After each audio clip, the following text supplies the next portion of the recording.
Hello students, class 12th exercise 5.6 subject maths. So 5.6 student क्या है, हमारा टॉपिक क्या है, डिफरेंशिएशन यानी अवकलन चल रहा था। ठीक है, तो इसमें हमारे पास क्या है स्टूडेंट्स, हम प्राचल फलन का अवकलन करेंगे। प्राचल फलन यानी पैरामेट्रिक फंक्शन, पैरामेट्रिक फंक्शंस का अवकलन करेंगे। अब पैरामेट्रिक यानी प्राचल फलन कौन से होते हैं स्टूडेंट्स? इसमें हम x और y के बराबर हमें दो नए चर दिए गए होंगे, यानी एक t, एक तीसरा चर दिया जाएगा। x के बराबर एक फलन दिया गया, y के बराबर एक फलन दिया गया, और उसमें एक तीसरा चर दिया जाएगा, t दिया जा सकता है या यह थीटा भी हो सकता है। मतलब ये आपके लिए कोई चर राशि, तीसरा चर राशि दिया होगा। ठीक है, इस तरह के जो फलन होते हैं उनको हम प्राचल फलन कहते हैं। जैसे आपका 5.6 का फर्स्ट क्वेश्चन है कि x is equal to 2at square, y is equal to at की पावर 4। इन प्राचल फलनों का, ये दोनों प्राचल फलनों के, इसमें तीसरा चर कौन सा होगा? दोनों में t है। इसका मतलब इसमें जो तीसरा चर राशि वो क्या है? t है। इससे हमें क्या निकालना है स्टूडेंट्स? dy dx ज्ञात करना है। क्या निकालना है स्टूडेंट्स? हमें dy dx ज्ञात करना है। तो dy dx निकालने के लिए हम स्टूडेंट्स क्या करेंगे, जो y है उसमें तीसरा जो चर दिया गया है t दिया गया है, तो t के सापेक्ष अवकलन, और जो x है उसमें भी t के सापेक्ष अवकलन करके उन दोनों का भाग देंगे। इससे dt और dt कट जाएगा तो बचेगा क्या? dy over dx। इस तरह से स्टूडेंट्स हम क्या करेंगे, इनका अवकलन करेंगे। तो जैसे इसका भी हम t के सापेक्ष करेंगे, t के सापेक्ष अवकलन का मतलब क्या हो जाएगा? t के सापेक्ष अवकलन, क्योंकि इसमें जो तीसरा चर है वो t है। ठीक है, यहाँ पे हमने t के सापेक्ष किया तो dy dt हम साथ में लगा देंगे, dy dt इधर भी, लेकिन 2a कांस्टेंट है तो वो बाहर आ जाएगा। t स्क्वायर का अवकलन क्या हो जाएगा? पावर आगे, जैसे x की पावर n का करते थे। कॉन्सेप्ट वही है स्टूडेंट, जिसके सापेक्ष कर रहे हैं आपको उसी पर फोकस करना है। इसमें आप t के सापेक्ष कर रहे हैं तो t का आपको कर रहे हैं, तो t की पावर है तो पावर का कैसे करते हैं? पावर आगे और इसमें से एक पावर कम हो जाएगी। तो यहाँ पर हमारे पास आ गया dx अपॉन dt। तो dx अपॉन dt कितना आ गया स्टूडेंट्स? 4at। इधर भी हम t के सापेक्ष अवकलन करेंगे, t के सापेक्ष अवकलन, तो क्या आ जाएगा? d upon dt y, a constant है, बार अचर राशि बाहर आ जाएगी, d by d T. T की पावर 4 का करेंगे तो पावर आगे 4at की पावर 3, x की पावर n कैसे करते थे हम? तो ये आ गया डी बाई डी टी और ये आ गया dx अपॉन dt। अब हमें निकालना है क्या? dy अपॉन dx, यानी डी बाई डी टी, ये 4at क्यूब अपॉन में dx upon dt 4at। 4a से 4a कैंसिल, t से ये t कैंसिल हो जाएंगे तो कितना रह जाएगा? t square. तो हमारा डी बाई dx क्या आ गया? t स्क्वायर आ गया। D by dx is equal to t square. तो इस तरह से हम प्राचल फलनों का यानी पैरामेट्रिक फंक्शंस का अवकलन करेंगे। फंक्शन की स्पेलिंग सर रॉन्ग है।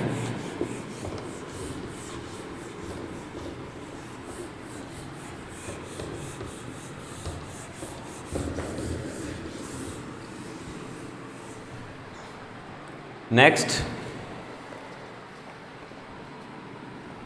Second question, x is equal to a cos theta and y is equal to b cos theta. तो इसमें हमें क्या निकालना है? dy dx ज्ञात करना है। तो dy dx ज्ञात करने के लिए हमें क्या करना होगा? इसमें जो तीसरा चर है थीटा, तो थीटा के सापेक्ष अवकलन करेंगे, थीटा के सापेक्ष अवकलन। तो क्या आ जाएगा यहाँ से? dx अपॉन डी थीटा बराबर a अचर है बाहर, कोस का माइनस साइन थीटा। अब इसका करेंगे d by d theta is equal to b constant है बाहर, कोस थीटा का करेंगे माइनस साइन थीटा। ठीक है, तो ये आ गया। तो डी बाई डी एक्स क्या हो जाएगा? D y upon d theta upon d x over d theta. तो यहाँ पर ये b minus sine theta minus a sine theta cancel, minus से माइनस कैंसिल, तो ये आ गया बी अपॉन ए, क्या आ गया d y d x. D y d x कितना आ गया, बी अपॉन ए आ गया। तो इस टाइप से इसका डी वाई डी एक्स निकाल लेंगे स्टूडेंट्स हम।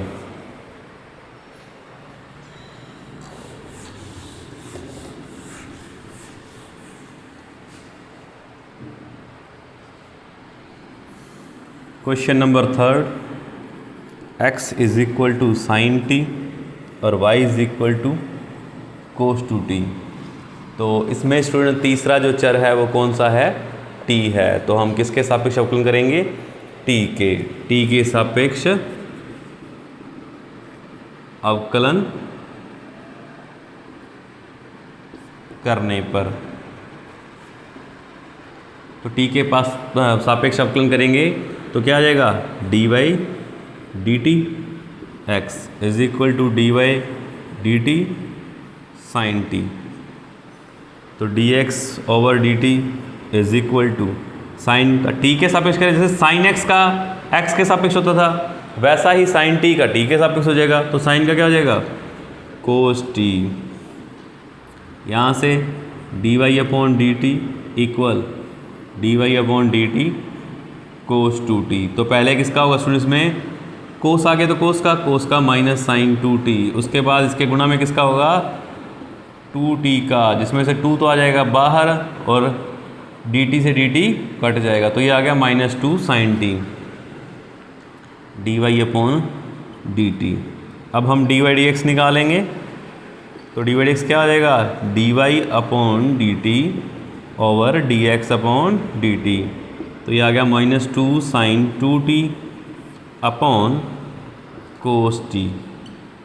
इसको आगे और सॉल्व करेंगे, minus two sine two t को हम क्या लिख सकते हैं, गुणा में two sine t cos t upon cos t. Cos t से कोस टी कैंसिल, ये हो जाएगा माइनस फोर साइन टी। तो ये हमारा फाइनल रिजल्ट आ गया। ठीक है स्टूडेंट्स।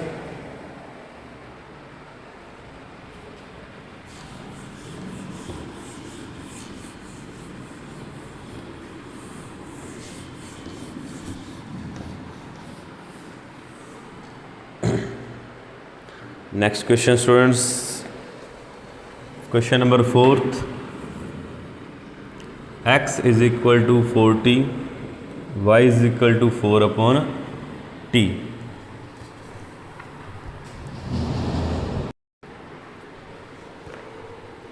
तो इसमें भी तीसरा चर t है, तो t के सापेक्ष अवकलन करने पर क्या आ जाएगा, D x upon d t. चार कांस्टेंट है बाहर, t का 1 आ जाएगा। तो इसका क्या गया, 4 आ गया, d y upon d t. चार कांस्टेंट है, अवकलन किसका करेंगे, d y d t 1 upon t का।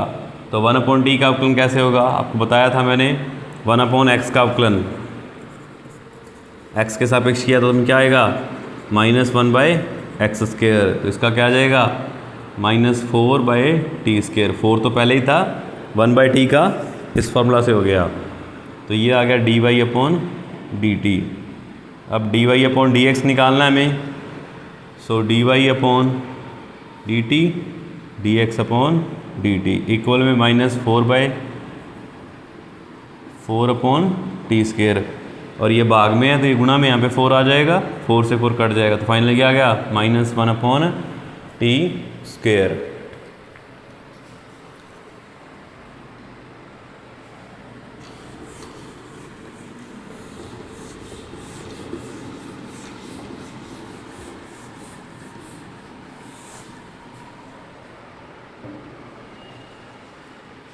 Question number 5, x is equal to cos theta minus cos two theta and y is equal to sine theta minus sine two theta.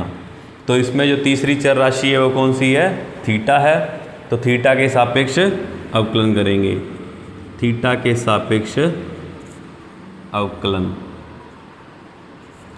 करने पर तो पहले इसका करेंगे तो dx अपॉन डी थीटा, तो यहाँ से ये दोनों प्लस माइनस में है तो दोनों का अलग अलग d by d theta cos theta के साथ लग जाएगा, minus d by d theta cos two theta. Cos theta का अवकलन क्या हो जाएगा, माइनस साइन थीटा। यहाँ पे ये थीटा के सापेक्ष हो रहा है इसलिए सीधा माइनस साइन थीटा आ रहा है। अगर ये मान लो कि हम कोस थीटा का अवकलन x के सापेक्ष करते, जैसे कि स्टूडेंट्स हम कोस थीटा का अवकलन यहाँ देखते हैं कि कोस थीटा का अवकलन x के सापेक्ष करने को कह दिया जाता तो हम इसको कोस का करते तो माइनस साइन थीटा, लेकिन यहाँ पर थीटा और यहाँ पर x है, दोनों समान नहीं है इसलिए हम थीटा का और करेंगे x के सापेक्ष। यहाँ पर ये समान है इसलिए हम यहाँ पर इसका अवकलन नहीं करते, क्योंकि जब थीटा का थीटा के सापेक्ष करते हैं तो वो 1 आ जाएगा, क्योंकि जैसे x का x के सापेक्ष करने पर 1 आता है। जब आप x का अवकलन x के सापेक्ष करते हैं तो ये कट जाता है ना आपस में, dx जैसे dx, तो क्या आ गया 1। वैसे ही माइनस यहाँ भी थीटा का है तो मतलब जो आपका sine two theta cos two theta का होता है वैसे ही होगा, कोस का क्या हो जाएगा माइनस साइन टू थीटा, लेकिन इसके बाद कोस के बाद क्या होगा 2 थीटा का होगा, तो 2 थीटा का क्या हो जाएगा 2, क्योंकि थीटा का तो 1 आ जाएगा ना, 2 बार आ जाएगा। ये दोनों प्लस हो जाएंगे, minus sine theta plus sign 2 theta, ये 2 आ गया आगे ये वाला, ठीक है। ये आ गया हमारा dx अपॉन डी थीटा। अब हम निकालेंगे यहाँ से, इसको छोड़ दें, dy अपॉन डी थीटा, इसका करेंगे दोनों फिर से प्लस माइनस में, साइन थीटा का cos theta minus sine 2 theta का साइन का कोस 2 थीटा और 2 थीटा का 2, तो ये आ गया d y d theta. D y d x निकालना है तो क्या होगा d y upon d theta d x upon d theta, तो ये दोनों वैल्यू हम यहाँ पर रख देंगे तो हमारा रिजल्ट आ जाएगा कोस थीटा माइनस 2 कोस 2 थीटा अपॉन कौन सा रिजल्ट स्टूडेंट्स, इसका जो डी एक्स का निकाला हमने माइनस साइन थीटा, उसको पहले लिख लेते हैं 2 sine theta sine 2 theta minus sine theta, ये प्लस वाला पहले लिख लिया और ये माइनस वाला बाद में, 2 sine 2 theta minus sine theta, तो ये आ गया हमारा D y d x.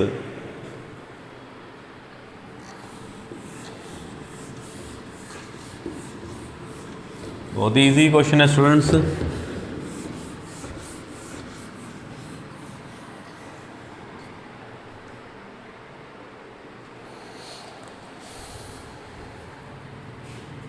Question number 6, x is equal to a theta minus sine theta and y is equal to a 1 plus cos theta. तो इसमें भी तीसरी चर राशि थीटा है तो थीटा के सापेक्ष करेंगे, थीटा के सापेक्ष अवकलन करने पर तो क्या आ जाएगा dx upon d theta. a तो कांस्टेंट है बाहर, इन दोनों का करेंगे प्लस माइनस में है तो अलग अलग, थीटा के सापेक्ष हो रहा तो 1 माइनस साइन थीटा का कोस थीटा, ये हो गया इसका d y upon d theta. इसका करेंगे a तो कांस्टेंट है बाहर, 1 का 0 कोस का माइनस साइन थीटा, ठीक है। तो अब हमें क्या निकालना है d y upon d x, तो क्या हो जाएगा d y upon d theta d x upon d theta. तो यहाँ से ये d y upon d theta कितना है माइनस ए साइन थीटा और ये कितना है a 1 minus cos theta, a से a कट जाएगा minus sine theta. 1 minus cos theta क्या हो जाएगा, 11th क्लास में आपने आइडेंटिटी पढ़ी थी कि 1 माइनस कोस 2 थीटा होता है 2 साइन स्क्वायर थीटा होता है। तो यहाँ पर ये जब कोण इसका आधा करेंगे तो इसका भी कोण आधा कर देते हैं, तो ये क्या बन जाता है 1 minus cos theta 2 sine square theta by 2, तो ये बन जाएगा 2 sine square theta by 2। Sine 2 theta वाली भी पढ़ी थी आपने, साइन 2 थीटा होता है 2 साइन थीटा कोस थीटा, अगर इसका कोण आधा करने बैठे तो इसका भी कोण आधा कर देंगे, ठीक है। तो ये कितना हो गया minus 2 sine theta by 2 cos theta by 2 upon 2 sine square theta by 2, तो 2 से 2 कैंसिल, एक स्क्वायर से ये कैंसिल हो जाएगा, तो ये रहेगा कोस upon sine, cos theta upon 2 sine theta upon 2, दोनों का कोण समान है तो ये बन जाएगा कोट थीटा अपॉन 2। तो ये आ गया फाइनल इसका माइनस कोट थीटा अपॉन 2। अगर कोई क्वेश्चन आपका सिंप्लीफाई होगा स्टूडेंट्स, उसको आप सिंप्लीफाई करेंगे जहाँ तक वो सॉल्व होता है।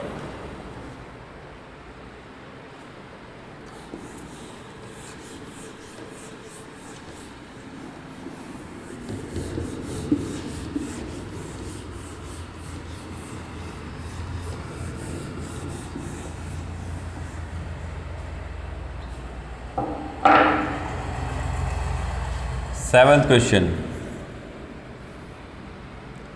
x is equal to sine cube t upon root cos two t and y is equal to cos cube t upon root cos two t. तो इसका स्टूडेंट्स हमें क्या करना है, डी बाई डी एक्स ज्ञात करना है। तो वही इसमें तीसरी जो चर राशि वो t है, तो हम t के सापेक्ष अवकलन करेंगे, t के सापेक्ष अवकलन। ये क्वेश्चन बहुत लेंथी जाएगा स्टूडेंट्स, थोड़ा ध्यान देना, ठीक है। पहले हम इसका क्या करेंगे, D x upon d t. तो यहाँ पर ये दोनों भाग में है तो भाग वाला नियम लग जाएगा, यानी रूट कोस टू टी का होल स्क्वायर, v का स्क्वायर होता है नीचे। उसके बाद कहा था कि v सेम रहता है, तो दूसरा सेम रह गया यानी नीचे वाला। अवकलन किसका होगा, t के सापेक्ष हो रहा है, साइन क्यूब t का, माइनस अब साइन क्यूब टी सेम, अवकलन किसका होगा, रूट कोस टू टी का, ठीक है स्टूडेंट्स। तो यहाँ से क्या आ जाएगा, ये तो स्क्वायर हट जाए, रूट हट जाएगा, यहाँ पर फोकस करें, root cos two t sine cube t का। तो पहले होगा किसका, पावर का, क्योंकि साइन के ऊपर पावर है, तो पावर का क्या आ जाएगा, 3 साइन स्क्वायर टी, एक पावर कम होगी, पावर का हो गया। उसके बाद क्या रहेगा students, sine t, sine t का क्या हो जाएगा, कोस टी। डायरेक्ट ही करेंगे, थोड़ा इजी रहेगा आपके लिए। साइन टी का होने के बाद टी का अगर टी के सापेक्ष करोगे तो कितना आएगा, 1, जिसके हमें जरूरत नहीं है लिखने की, क्योंकि गुणा में ही आना इन्होंने, माइनस साइन क्यूब टी। अब पहले किसका होगा, पावर का, यानी रूट का। रूट का क्या होता है, 1/2 सेम रूट, तो ये आ गया। गुणा में किसका होगा, कोस टू टी का, रूट का हो गया। उसके बाद स्टूडेंट किसका हो जाएगा, कोस टू टी का, कोस का क्या हो जाएगा, minus sine two t. Cos two t के बाद किसका होगा स्टूडेंट्स, 2t का, तो 2t का क्या आ जाएगा, 2 आ जाएगा।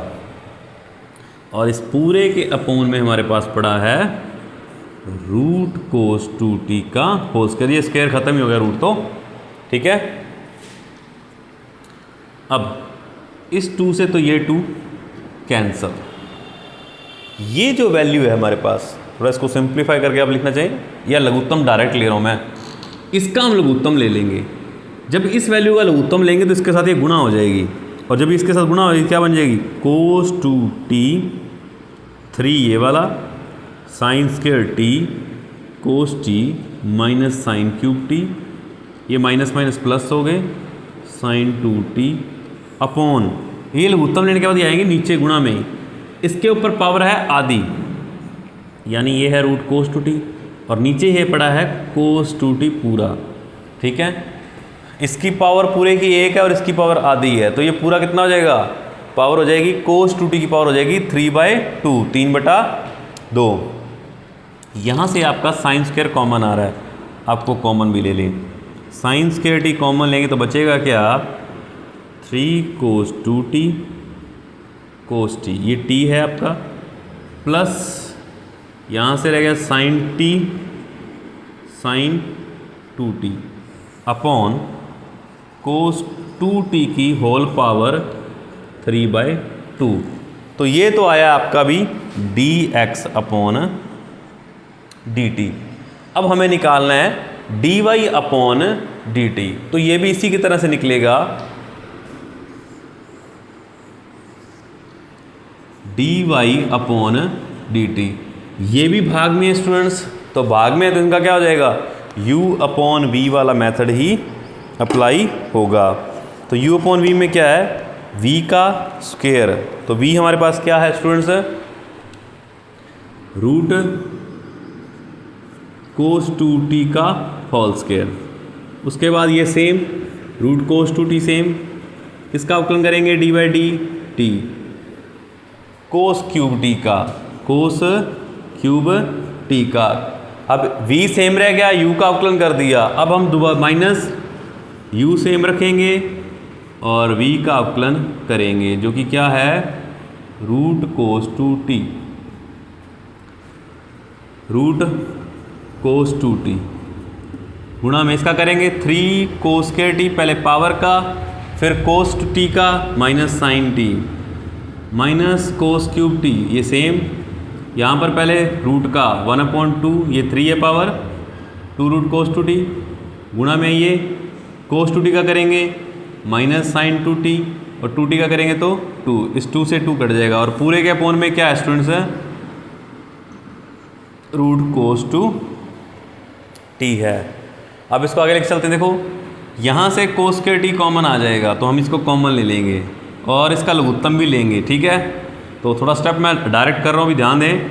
लघुत्तम लेंगे तो ये इससे गुणा हो जाएगा, और कोस के टी हमने कॉमन ले लिया, तो ये रहेगा 3 cos two t minus sine t, ये कॉमन आई क्या, तो इसको तो छोड़ दो, ये रहेगा 3, लघुत्तम लिया तो इसके साथ इसका गुणा हुआ, तो रूट का रूट से होता है तो एक बार रह जाता है कोस टू टी, ये था ही माइनस, इस माइनस के कारण ये हो गया प्लस, यहाँ पे कोस क्यूब टी था, कोस के टी कॉमन ले लिया तो क्या रह गया कोस टी, और क्या बच गया साइन टू टी ब्रैकेट में, अपॉन में यहाँ कोस टी टू टी, तो ये बच गया एक, इसका रूट खत्म हुआ, और जो लघुत्तम में लिया था वो भी रह गया, तो उसकी पावर कितनी होगी 3/2, तो ये आ गया आपके पास डी बाई डी टी। अब हम इन दोनों का क्या करेंगे भाग करेंगे, तो भाग करने में थोड़ा सा देखें आसानी से करते हैं हम। ये जो नीचे है ये तो डायरेक्ट नीचे से नीचे कैंसिल हो जाएगा, ठीक है। डी बाई डी टी और d x upon d t, इन दोनों का भाग दे रहे हैं, यानी वो वाला ऊपर आएगा और ये वाला नीचे, क्योंकि डी वाई डी एक्स में यही होता है, d y d x equal d y upon d t d x upon d t, तो इन दोनों का आप भाग कर लेंगे, ठीक है। ये कट जाएगा, ये ऊपर आ जाएगा और ये नीचे आ जाएगा, तो ये आपका फाइनल रिजल्ट हो जाएगा। उसके बाद इसमें चाहें तो आप कुछ और भी कर सकते हैं, जैसे कि यहाँ पर इसमें से इनको अलग करके एक फॉर्मूला भी बना सकते हैं, ठीक है। वो आप देख लेंगे, आपको जितना रिक्वायरमेंट होगा क्वेश्चन में आंसर में उतना आप उसको सॉल्व कर लेंगे।